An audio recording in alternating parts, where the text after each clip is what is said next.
Ciaron O Reilly. Yeah, so I'm just going to tell a story about Dan Berringam, and when I was in the States, it was great to meet him, and he was a very established poet before he became an activist, really. So I gave him my poetry book, which was all about our experiences of our first community, and talking about the themes tonight of exhaustion and community failure, and as Myers reflects on the Last Supper, community is very much a story of intimacy and betrayal. And so I gave him this book, and he said, "Oh, how did you get this published?" And I said, and that's the story I'm going to tell you. Our community had collapsed after 3.5 years. We ran a very intense hospitality house for Aboriginal street kids, and we were confronting the state a lot, and imprisoned and raided, etc. And we had really burnt ourselves out, and it's something the four of us had, very much committed ourselves to this path of radical discipleship. And so we had to close the house, and we had a shop that would sell Nicaraguan coffee and anything that was cooperatively made. We made bread and soap, and as an alternative to transnational capitalism. So I moved back into the shop, and for the year preceding that, we had refused to pay our electricity bill in solidarity with 1,000 linesmen who'd been sacked in Queensland. So we'd been living without electricity for a year.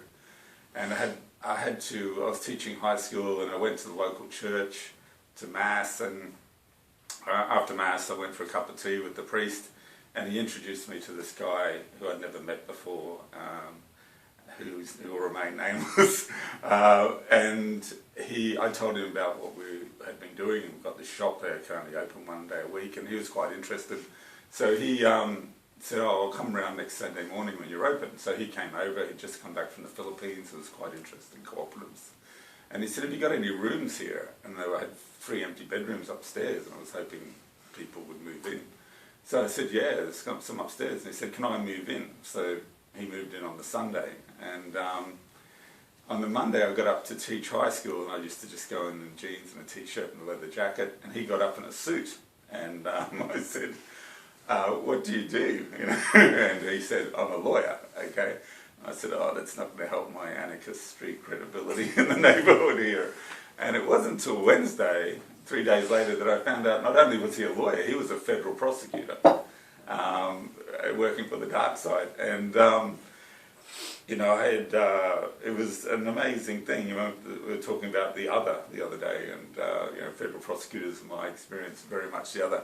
Anyway, we still have a great friendship and relationship. I was best man at his wedding, and I'm godfather to one of his children. But he ended up using the federal prosecutor's photocopier to publish my book. And so I told Dan Berringam the story, and I gave him the copy, and he held it and said, and he was so eloquent and reflective, he goes, "If I had felt my poetry had led to the corruption of a federal prosecutor, I'd feel my life's work complete." That's it. Yep.